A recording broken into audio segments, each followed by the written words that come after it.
Fortnite is back and better than ever. You need to pay to get that Twitter handle, and AMD is starting to dominate in a space they long neglected. Let's get in the hot news, everybody. I'm your Brett host. We're going to be going over the hottest tech news I can find on the internet while you enjoy your breakfast this Monday, November 6, 2023. And we're going to start off today talking about the record-breaking Fortnite event that happened, where they reverted back to the original Fortnite that launched back in 2018 and allowed them to hit a peak concurrent user base of over 6.1 million users. Currently, as I'm filming, it's right around 3.7 million, but it's towards the evening side of Sunday, so it makes sense that fewer people are playing. But you can see the 6.1 million was hit less than a day ago. And it turns out that bringing back the old things that people loved is the way to get them to play it. We saw this with WoW Classic also happen. Now it looks like Fortnite bringing back at least the original map has people excited. Let me know if you downloaded, installed, and played Fortnite for the first time in a while down below in the comments. While I let you know that the PlayStation 5 Slim has now made its way into the hands of tech YouTubers who are not afraid to tear them down, with both Linus Tech Tips and Dave2D getting their hands on the PS5 Slim and actually breaking down what goes into this device. We see that there's a reconfigured heatsink setup. It is significantly smaller. However, it does appear like there is no node shrink that goes along with this, with Linus measuring the fact that it does come in at 260 millimeters squared, which is what it's supposed to be if it's on the 6nm process. Additionally, there was no change in power consumption between the two devices of the regular and the Slim, but both YouTubers noting the fact that it has this horrible top glassy part and the bottom part is matte, and it's just, they don't think it looks that bad in person, so maybe I can give it a fair shake when it comes out in about a week. But I personally don't like the glossy side of it, but it still retains the features like having an M.2 slot that's easily accessible. The new disk drive is easily detachable, so there are a few improvements. It is smaller, it should fit in your home entertainment system, and it's not a price increase except the digital version, so it shouldn't necessarily be a big problem for anybody who's looking to pick up a PS5 this holiday season. But in case you wanted to watch either of those videos, you've likely been encountering the fact that YouTube is blocking ad blockers, unless you don't use ad blockers, in which case I thank you because you support the show and everything we do around here at UFD Tech. But because of the ban of ad blockers that we've talked about previously, where they make it so that you either have to turn it off or you can watch a limited amount of YouTube videos, turns out that several of the ad blocking companies have reported that their user base has significantly shrunk, with AdGuard reporting 52,000 people uninstalled, with that doubling to 11,000 uninstalls per day compared to the previous 6,000 uninstalls. So it's about a doubling from the baseline. However, there are other ad blocking software that are working around, getting around how YouTube is blocking the ad blockers to make sure that they're unblocked. Personally, and if you don't block the ads, it helps us, so I'm not going to encourage you to block the ads, but if you do block the ads and you still want to support us, YouTube Premium's the best way to block the ad, or you can just consume the content for free and, you know, force everybody else to figure it out. But if you don't watch the ads, I won't ever be able to buy this Galax RTX 4090, which turns out to be the first GPU with an HDMI retimer. So this is a unique graphics card put out by Galax. It has these two front fans right here and then one on the rear, and we thought it was special because it has a hidden power connector, but it turns out it's also special because it has an HDMI retimer, which is a chip that allows it to actually support HDMI communication over a longer distance, making it so that if you have the computer in a different room, you're going to have a better signal, less jitter, more stable connection to whatever TV you're trying to display it on. This has been a thing that's been in consoles for a very long time. Xbox, PlayStation, they have had HDMI retimers. I guess this is the first time it's coming to PC, which makes sense because typically PCs are connected to a monitor, so you don't need the long distance, but it'll be there for anybody who can afford this special expensive graphics card. But I know you likely can afford the 4090 Ti IO bracket, which has now appeared over on eBay. Somebody has posted at least 8 of these, where this is the leaked version of the RTX 4090 Ti IO bracket, where it had the vertical mounted display connections of 3 DisplayPort and HDMI. It's only selling for $24. There's been 3 sold already, with 5 left available. No, it's $25, excuse me. I guess I was looking at the price of the RTX 4090 3-slot edition. I have considered over and over whether or not I would want to buy this. I have no practical use for it, so I'm not going to purchase it, and likely anybody else who's purchasing it has no functional need to get this, but it's neat that it exists. We'll have to wait and see if the 4090 Ti does come out, and I have to wait and see, just like you do if there's deals today. I don't know if Reece is going to be able to do it now that he's back in South Africa. He said he'd come back to work today, but I don't know. Yo, welcome back to UFD Deals, bringing the hottest tech deals on the internet. And this feels weird, right?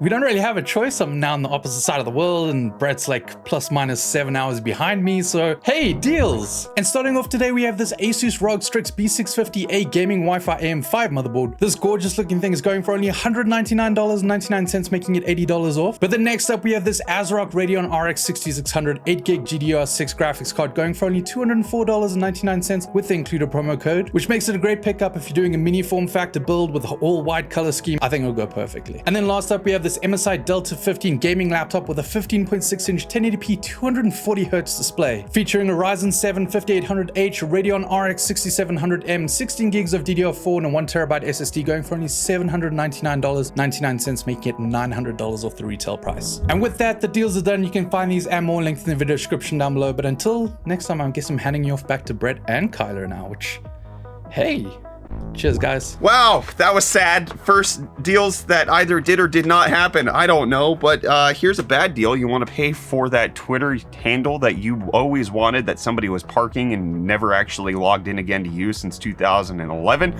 Well, it turns out that Twitter is looking at making a marketplace for this. They want to find a way to connect users who want a handle with giving Twitter their money, with reports coming out that they might even have a flat fee of $50,000 to initiate a purchase, which helps to indicate that this likely isn't for, you know, me who's trying to get at Brett. Like that wouldn't work. This is probably likely for those corporations who thought of their names way too late and then couldn't get it. Unless if you're X, in which case you just steal it from the person who has it and you don't pay for it at all. Maybe this is their way of paying the person they stole it from. Who knows? It's not really stealing because like Twitter technically owned all of it and they could take it. It didn't play by their own rules. That's the whole problem. And AI hasn't been playing by a lot of people's rules. Elon Musk's AI, we'll see if they can, live up to doing that with a soft launch coming out for Grok AI happening over the weekend. It's going to be a new large language model that's been in development for a few months, and it's going to be available to all X Premium Plus subscribers when it exits beta.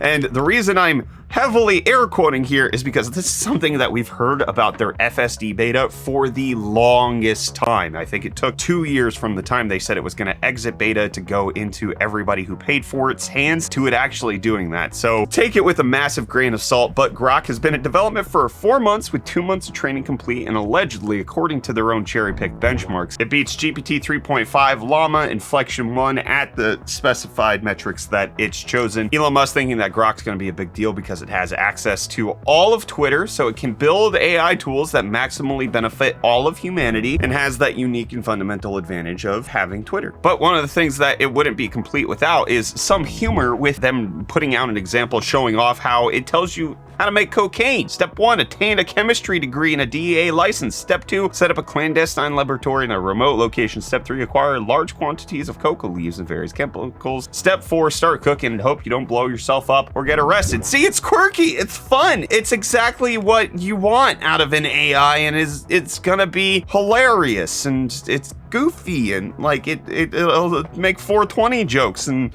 say nice all of the time. It's just like us for real. Pardon my skepticism about all of this. Elon Musk's ability to deliver on technology that he has been touting for a very long time has been remarkably underwhelming as of late, both on Twitter side of things as well as on Tesla's side of things. SpaceX is the only company that has been running immaculately. One could argue that that's because Elon Musk isn't the president of SpaceX. He's just the CEO, and he has somebody who actually knows what they're doing running the whole thing, which I'm not sure is happening with Twitter or the AI company. We'll find out as that's moving on. But speaking of grifting and not delivering on things that you promised to your customers, it turns out that FTX founder Sam Bankman-Fried was found guilty of all 7 charges and will have an upcoming sentencing that can carry a max sentence of 110 years in prison. He was on trial for defrauding investors and embezzling money from FTX over into a secondary company, Alameda Research. The sentencing is going to be taking place on March 28th of 2024. This is one of the largest convictions in crypto history at this point. We'll keep you posted as the sentencing happens, and Apple is sentencing you to not being able to repair your Mac, at least under warranty, if you happen to spill some liquids into the USB-C ports, because they have now, with the latest launch of macOS 14.1 Sonoma, have a new setup for liquid detection ID where it can detect if water actually actually hit your USB-C ports and then deny you a warranty claim because of those things. So now they have liquid contact indicators and the ability in the software to detect whether or not that's happening, which on one hand, it makes it so that Apple is not repairing devices that the user very clearly broke under the misguidance of knocking over their hydro flask and spilling their kombucha everywhere. But at the same time, just because there was water in the USB-C port doesn't mean that it actually defected the device in whatever reason they might be taking it in for a warranty claim. It may be in addition to, yes, there was liquid that got spilled, but that's not what actually caused the problem that was happening. But speaking of laptops, speaking of everything that's going on, high-powered stuff, turns out AMD is not just blowing smoke. We got our first benchmarks coming out for the RX 7900M Navi 31 laptop GPU, which is the flagship GPU that AMD has neglected to give us in mobile for years on years, and now that we have it, it turns out that, at least according to one YouTuber who was able to benchmark it in 3D Mark Time Spy, it still beats the RTX 4080, doing a lot to put AMD at the forefront of some of the highest end graphics in the laptop sector. So Gizmo Slip Tech releasing in his video the Time Spy benchmark showing that it does beat the RTX 4080. AMD also said it does beat the 4080 laptop, as you can see in all of these games, up to 38% in Cyberpunk 2077. One of the things that Gizmo Slip Tech does denote in his comment is the fact that it is gonna be missing DLSS 3.0, have no frame generation. Hopefully FSR3 and Fluid Motion Frames helps to correct that, but the big deal here is that the 7900M laptop is $200 less than the 4080, and it costs $750 less than the RTX 4090. Now, the 4090 does score significantly higher than the 7900M, but it's good to see that AMD is now competing at the top end of laptop graphics cards. This is something I've wanted to see for years, and I'm glad that we are now finally there. And now we're finally at comment response. Let's review your comments from Friday's episode. Mano said, "Never did I imagine I would be cheering Intel as underdogs, but we live in strange times. Go Intel, go." I at least am on board with the graphics card sector. I really want to see Battlemage and Celestial succeed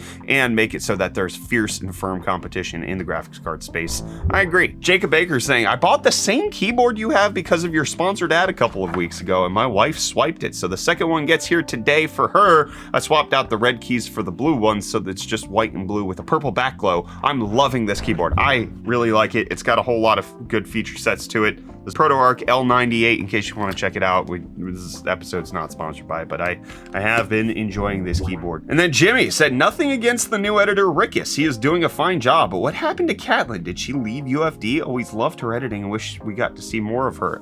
Number one, Rikus is not a new editor. Rikus was actually the first editor at UFD Tech. He went on to do greater and bigger things in the world of acting after UFD Tech left South Africa, but now he's back for a little bit. Nothing happened to Catelyn. She's just busy working on shorts and all of our other projects. You may have noticed that there were 2 other videos that came out this weekend on the Pixel 8 and 8 Pro and the Neo Pocket Air. That's the work that Catelyn's going to be working on right now. She hasn't left UFD. There's nothing changing, and if you wanted to see more of her, you should have been around back in 2020 where we did daily live streams and she was on camera all of the flipping time. But times they change, things move forward. Rikus is back. Reece allegedly is back with deals today. I'm not 100% sure on that, and Catelyn's moving on to new things. We got Kyler, we got Desmond. We've got a lot of things moving on, irons in the fire here at UFD Tech, and we're gonna hope to continue to bring you some of the hottest tech content out there. I'll see you here for Hot News tomorrow, my friends.